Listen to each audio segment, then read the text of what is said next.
Assalamualaikum warahmatullahi wabarakatuh.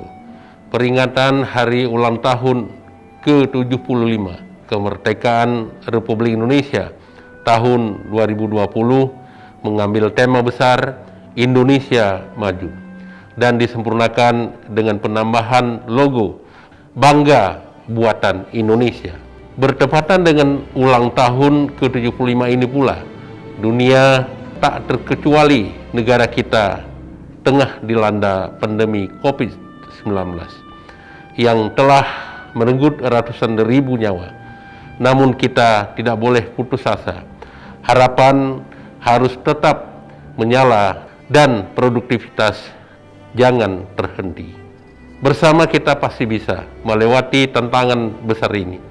Tetap patuh terhadap protokol kesehatan, yakinlah setelah pandemi ini, kita akan menjadi bangsa dan negara yang lebih maju dan beradab sebagaimana cita-cita pendiri bangsa ini.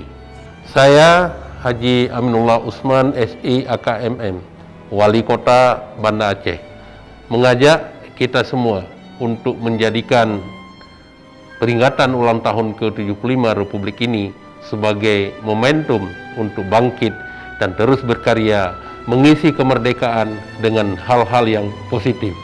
Dirgahayu Indonesiaku. Wassalamualaikum warahmatullahi wabarakatuh.